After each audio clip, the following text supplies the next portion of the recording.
Well, folks, I just got back from a trip to Las Vegas, Nevada, and boy are my arms tired.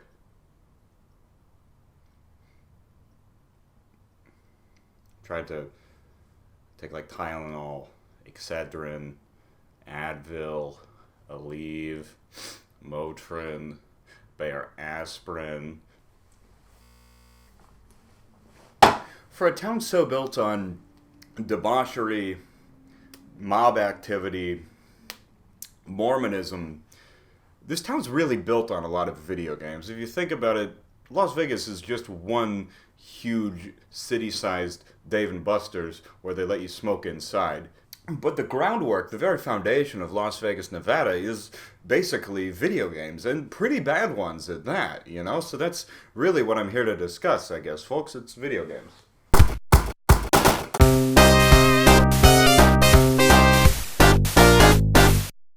Video poker is the Mary Bennett of the Vegas experience. I feel like I don't go to arcades enough or casinos at all to notice what happens when games age out of fashion or use within their spaces, but like generally if I'm at an arcade and I see a game like the Star Wars Trilogy arcade game from 1998 or any pinball machine from the 90s or early aughts, I expect also to see something similar to that, but much more recent, if that makes sense. Unless you're specifically at a retro arcade, the retro stuff's going to be retro, and the new stuff's going to also be there. There's no Time Crisis 4 without those new, like, really big Halo shooter games. This is partially the case in the Vegas casino in my experience with regards to slot machines. There were plenty of the new slot machines, just big screens with some spinning images on them, but the old style with the big physical spinning wheels and the pull lever stuck around as well. Probably for nostalgia purposes. It's actually pretty interesting. You get to see this progression from the classic physical slots to the little electronic screen-based games from the 90s and early aughts, and then you stumble across these bombastic slot games built on huge flat screens which tower over the player and play videos to attract new players. Now, none of that was there with video poker. Video poker seems to have peaked in the early 1990s,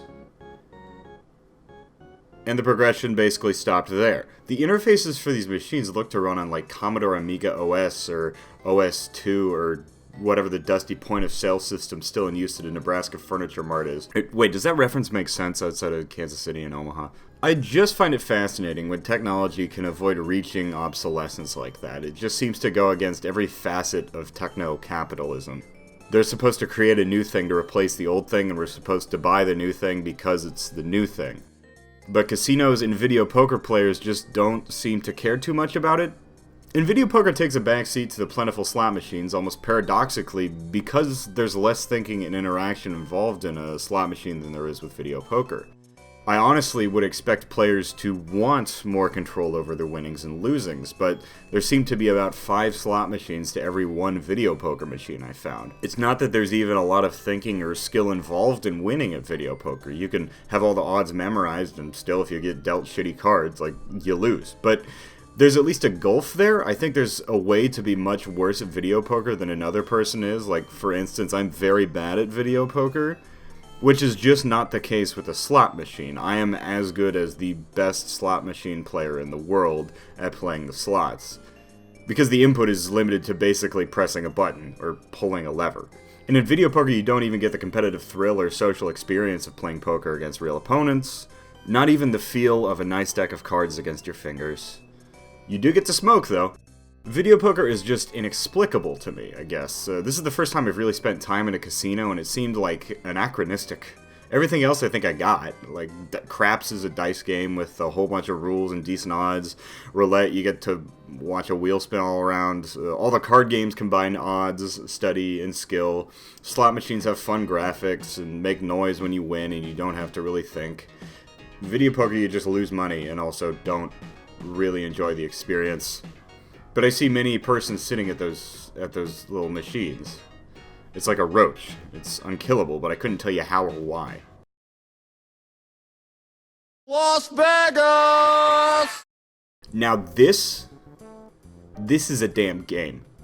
This is the shit I want to see in the world. If gambling was just this, I'm good. I'd love it.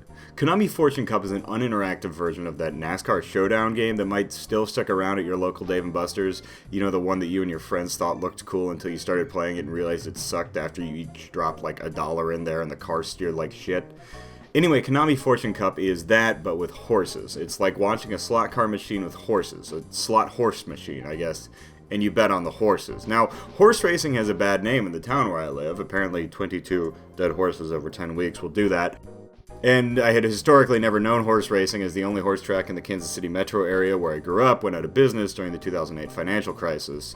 And I don't really think I would understand it even if I had seen it in person before, because like the actual horse race itself doesn't seem really fun to watch. Plus, like, I don't know if I'm morally opposed to racing animals like that, but the horses can't be enjoying just getting beaten on the ass like that, right? But Fortune Cup falls right in the crack between missing everything I think I wouldn't like about horse racing, the animal abuse, the horses dying, the dirt, the having to interact with the rich, and missing everything I don't like about most casino games. The boring visuals, the lack of thought that goes into the play, the fact that the experience lasts for like a 3-second spin of the slots before you have to pay again, the having to interact with the rich. What it comes down to is that Konami Fortune Cup is a fun experience. Quite frankly, watching the little horsies run around the table is well worth the $2 entry fee. And the thrill of watching the horse you just dropped money on break free on the final stretch is honestly pretty exhilarating. It's like probably the gambling highlight of my Vegas experience. Not the highlight of my Vegas experience entirely, mind you. That was either the outdoor neon sign museum on the south end of the strip or seeing Celtics rookie Taco Fall before the NBA's Summer League began.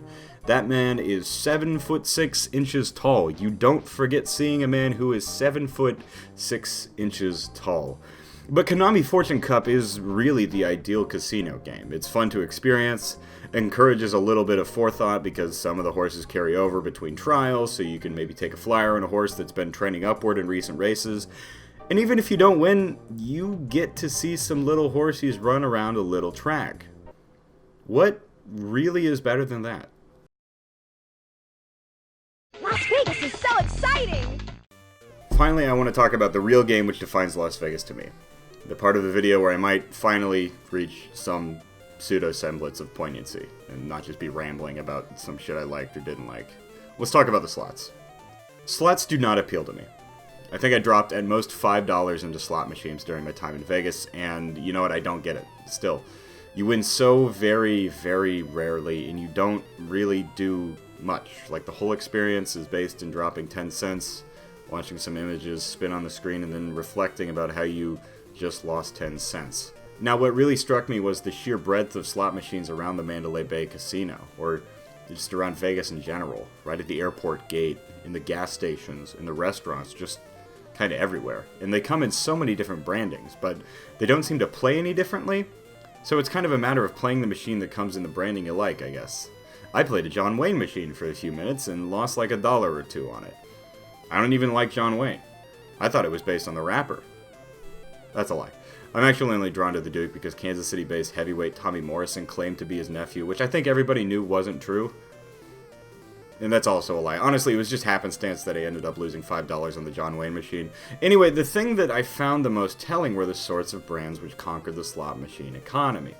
There were the scattered modern brands, Game of Thrones, Breaking Bad, Adam Levine, the singer.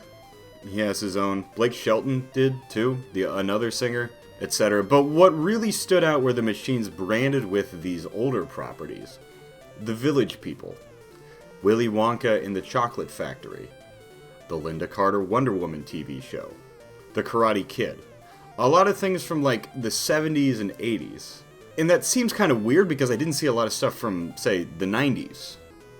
But it kind of makes sense given the market. Like, it's well established that millennials, due to the relative lack of meaningful job security, I would assume, don't really gamble. And I kind of fall right on the tail end between Millennial and Generation Z, and I also don't really like gambling. I'm also in the education field, and I don't have a ton of money to throw around. So I feel like I can well represent the general zillennial sentiment regarding the slot machines. They're not engaging games, they don't really offer that much for a win, and the player just generally seems to lose far more than they win at the slots. You put in $20, you play for a while, and then when you run out of money, you run out of money, and you didn't really have a good time, and you're out $20. But I saw quite a few people who would be around or above my parents' age, or who were my parents' age, or who were my parents playing the slots. So I guess it makes sense to appeal to your main audience there. If they want that sort of thing, I guess you sell to them. Going after nostalgia brands for late baby boomer era adults rather than like whatever nostalgic brands would be branded towards me, a 24-year-old moron, it makes sense.